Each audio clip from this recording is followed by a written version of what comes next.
Good morning, this is Math 111. We are going to start Chapter 8. So Chapter 8, Section 1, we're going to talk about estimating mu when sigma is known. So mu is the population mean. So often, and we've talked about this many times, often we really don't know what the mean is of the population. We can take a sample and find the mean of the sample, but to really talk to every person and find out or sample every little frog in the pond or every little fish or whatever, we simply can't find that. But we can estimate it, and we start by estimating mu when sigma is known. Now, the funny thing is, that's not really a real situation. There really isn't. I can't imagine knowing sigma if mu is unknown. All right, so I have my laptop up here, and I'm not really expecting that you're looking at those PowerPoints. They're going to be really small, but I'll tell you what slide we're on as we go through, and you'll be able to kind of see it and follow along. So we want to talk about what is a confidence level, error of estimation, and critical values. We're going to find the critical value corresponding to a given confidence interval. We're going to compute confidence intervals for mu when sigma is known and interpret the results. Compute the sample size to be used for estimating a mean of a population. And again, the reason why we might not be able to sample the population is that it's too expensive. We simply can't take all the fish out of the pond and then be able to put them back in successfully. Whatever it is, we can't do that. So we're going to come up with ways to estimate mu. And we start with this, shall we say, a hypothetical situation that sigma is known because we can use our z-chart. So we're going to start with something that seems more familiar. So if we have a simple random sample of size n, okay, so n is sample size. Move out of the way. So n is sample size. Mu is the population mean, which we are estimating. Sigma is population standard deviation.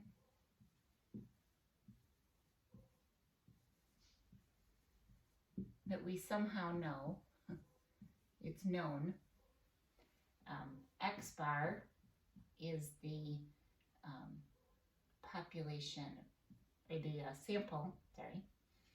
sample mean. So X bar is that sample mean. And we need to know that it is a normal population. If we don't know that, we can use the fact that n is greater than or equal to 30. So if a population has a sample size of 30 or more, it starts to look a whole lot like a normal distribution, even if it isn't intrinsically a normal population. So this is slide 6. An estimate of the population given by a single number is called a point estimate. So this sample mean, we have a new term for it. It's going to be called the point estimate. So the sample mean can also be called the point estimate. And when we use X bar as a point estimate, we have something called the margin of error.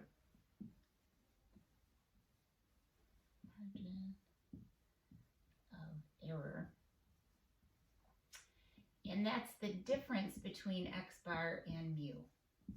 Okay, and I put absolute value signs around that because it doesn't matter if it's bigger or smaller, so plus minus doesn't mean anything.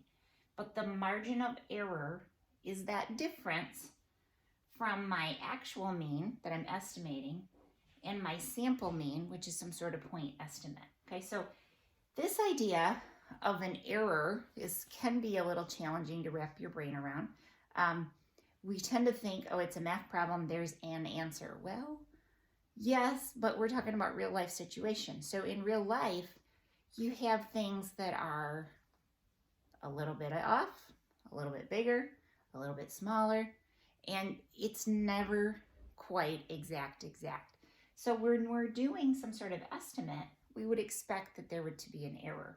So we have this margin of error. Oops.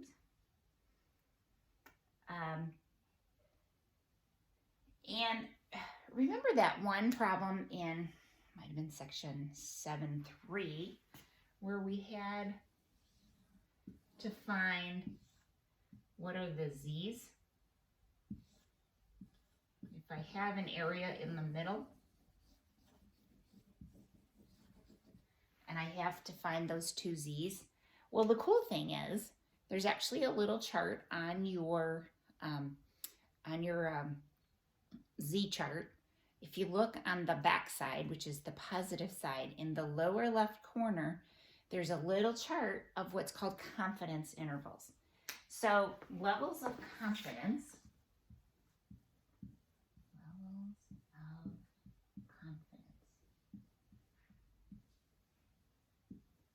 and we have things like 70% and 75 and 80 and 90 and 95. And that's a confidence that I'm going to be in the right ballpark, okay? That I have the right kind of a value to tell me whether I'm on the right track or not. And these values, these Z values, are actually Z sub C's. So those Z sub C's are confidence level corresponding to a critical value Z. So we call those Z values critical value. And if you're following along with your PowerPoint, look on slide number 9, and they have a beautiful chart that explains that. So anyways, on the back of your Z chart is something that gives you a pretty good indicator. It does all the math for you, so you don't have to do that fancy math we did on the problem back in section 7.3, but it actually gives you that value, so you can do that. All right. So the critical value is the number, the Z value, because we'll need that for a calculation. So we've gotten pretty comfortable with Z values, but we need to use this for a calculation that helps us understand how far away we're going to be. What is the error?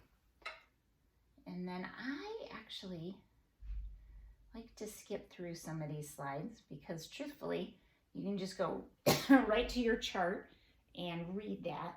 So if we have this area between Z and negative Z, the area under the curve is 99%, okay? Let's say that we want to be 99% confidence. I'm on slide 12. So if we want to be 99% confident, it's this blue area in the middle.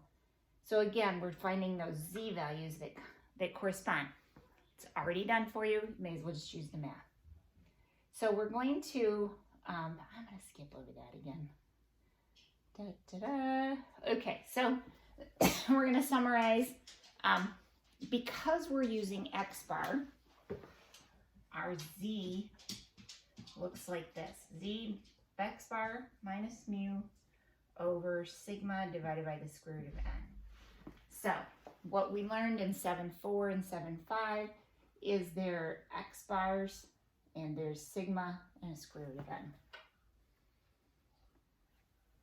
But a new term, this margin of error, or really just the error, is equal to Z sub C sigma over the square root of n. So what is my error? It's a distance away from the actual value. So I have an estimate. My point estimate is that X bar. I have an error. Z sub C is that critical value that's based on how confident. I like to use the example of one of my children trying to learn to park in a parking spot. So, new driver learning to park. So let's say we have parking spots. They look like this. Nice, big, fat parking spots. Well, I'm pretty sure that my son can get our car in that parking spot. but then you don't get very many parking spots in the parking lot, right? If you have big parking spaces. But we've all been in parking lots where the parking spaces are pretty skinny. And if your car is this big, you got to get right in the middle, okay?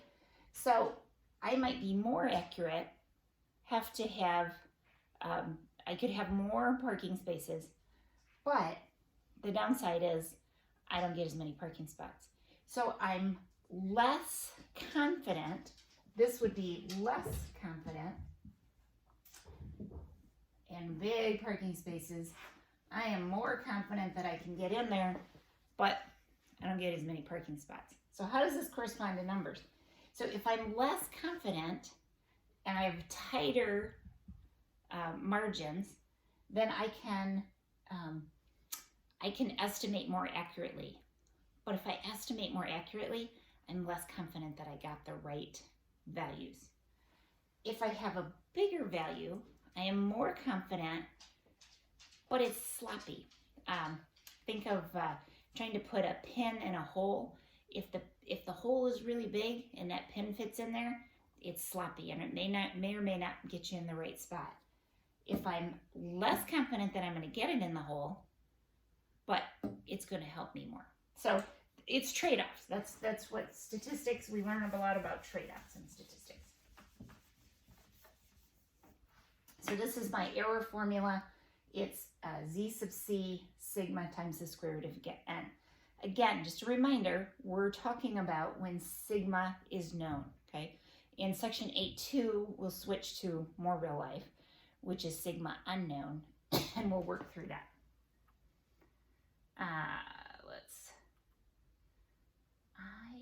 So on slide 20, you'll see a formula that says x bar minus the error is less than or equal to mu, which is less than or equal to x bar plus the error, okay? So we know what x bar is. X bar is my mean of a sample. We just learned about error, tells us how far off we are. It's the extra space on the side in a parking space.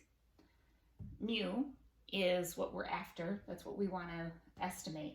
We'll never actually find mu because we can't find mu because we can't actually get a population mean. We're going to find a range of values. So let's say my mean is 10 and my error is 1. So we'll just fill those values in. So 10 minus 1 is 9, less than or equal to mu, which is less than or equal to 11. So I would estimate, based on a sample mean of 10, an error of 1, that somewhere between 9 and 11 is my actual mean of my population, okay? So it tells me where I'm actually at. This is one of my favorite slides. I'm going to pull this up because, and hopefully you can see it on the screen there. This is one of my favorite slides because if I had 10 samples, so I take 10 samples and I find estimated, I find my error for each, and I find where those samples fall. So that's what each of these bars, that corresponds to the 9 to 11, okay? That's a range of values, and those range of values, all but if I was 90% confident that 9 of those 10 values would contain the actual mean. So these blue bars, whoops, forgot I have a touch screen. These blue bars are a range of values. We call that a confidence interval, okay? On your homework, you'll see the term confidence interval. So these blue bars indicate a range of values, and those range of values, the actual mean is that black line down the middle. So 9 out of 10 of those will contain the actual values, okay? So this is the best slide. It's on slide 21 to come back and understand what that means.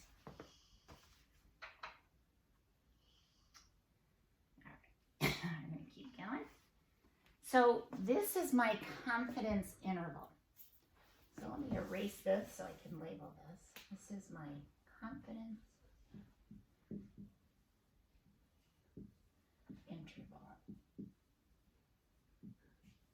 And this is on your formula sheet. You should be able to see that x bar minus the error is less than mu, which is less than x bar plus the error. So that's my confidence interval.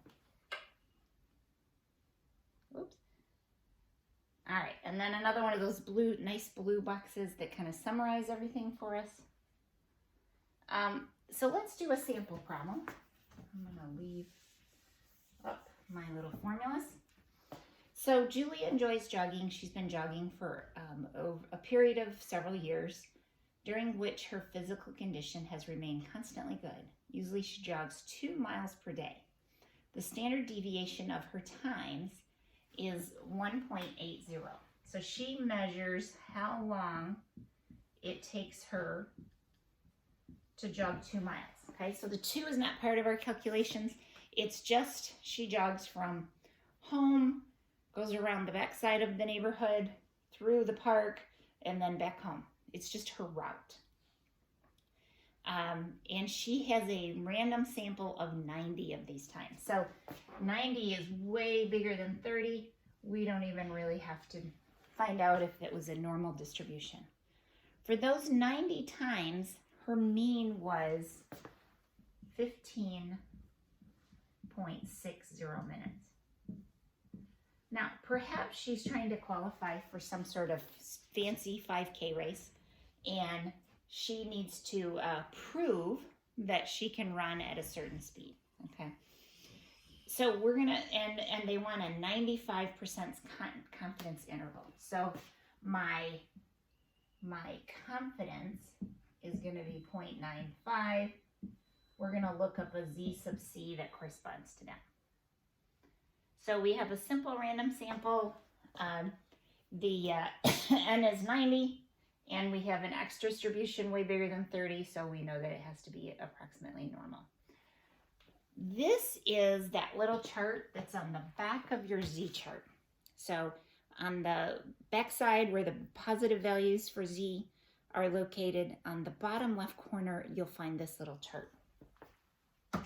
And it says for a 95% confidence, then my z sub c is 1.96. So 1.96.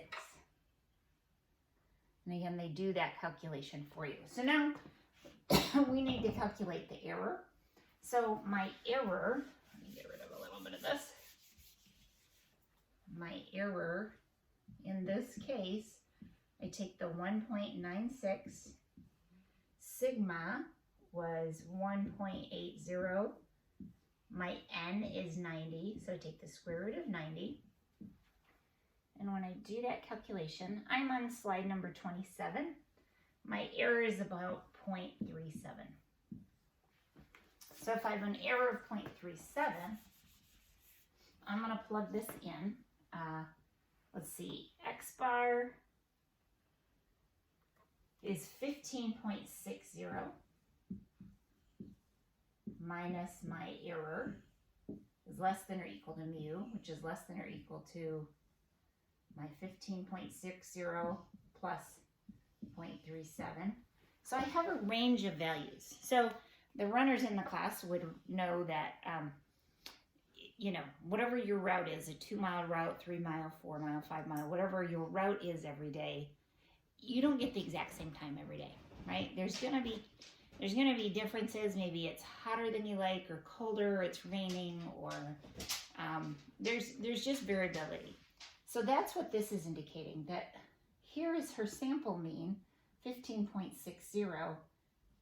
Sometimes it's a little faster, 0.37. Sometimes it's a little slower, plus 0.37. But her real mean is somewhere in the middle here. And so what we find is that, and I'm on slide 28, so slide 28, her actual mean is somewhere between 15.23 and 15.97. So somewhere in here is her actual mean. We don't actually know what the mean is, and we'll never know what it is, but because she only recorded 90 of her times. but that gives us a pretty good indicator.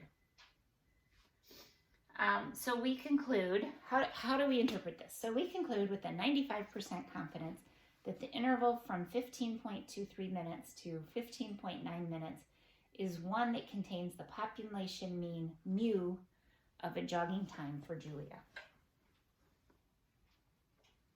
So as far as so what if we want to say, this is not accurate enough, or I want to be more confident.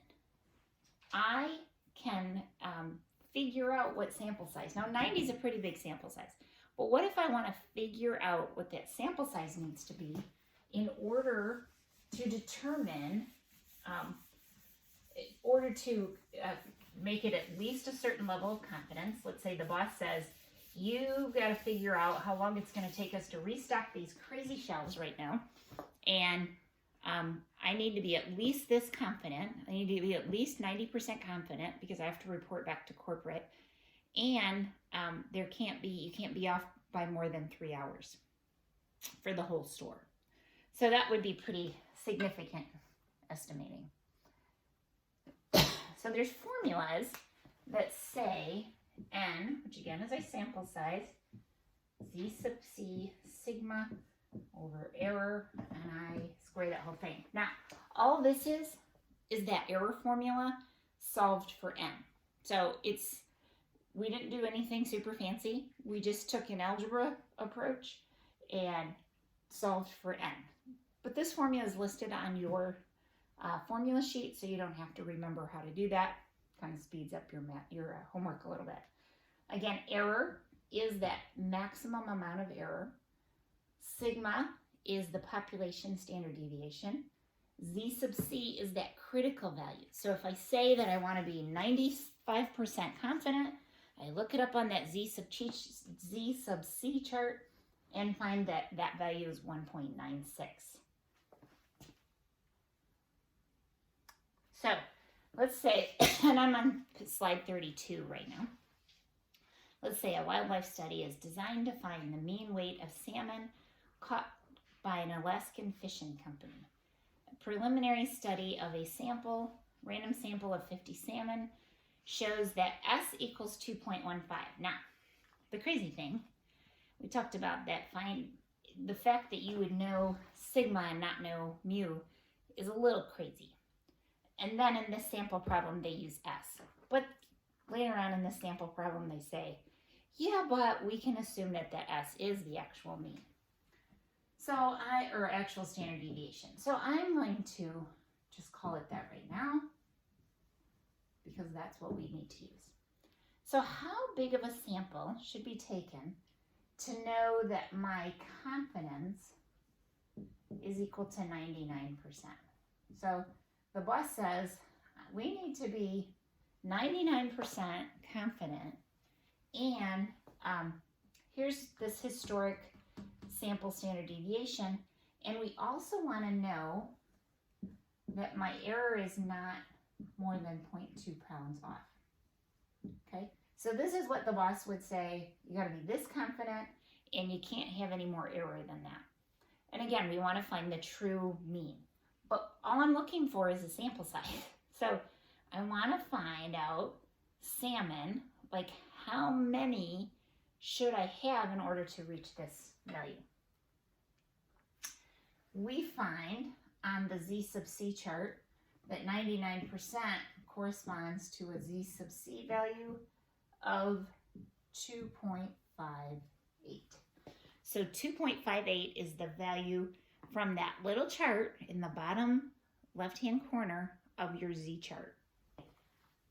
So N is going to be equal to 2.58 times 2.15 over 0.20, and I'm going to square the whole thing. All right, so I'm on slide number 33 if you want to see it written out really nice. And it says that my N needs to be 769.2. Now, one of the things we always have to do, this is one of those places where we violate normal rounding rules, is that we round up. So we're going to round up in order to make sure that we are at least 99% confident and our error is not more than 0.20. So we conclude that a sample size of 770, so I'm going to round up to 770. That's the sample size that I need to get in order to make sure that I have an error that's not bigger than 0.20 and I'm at least 99% confident. All right, that concludes section 8.1. I am always happy to do some problems on my whiteboard in my living room here and post those as well. So let me know how you're doing. Keep up the good work. See you guys.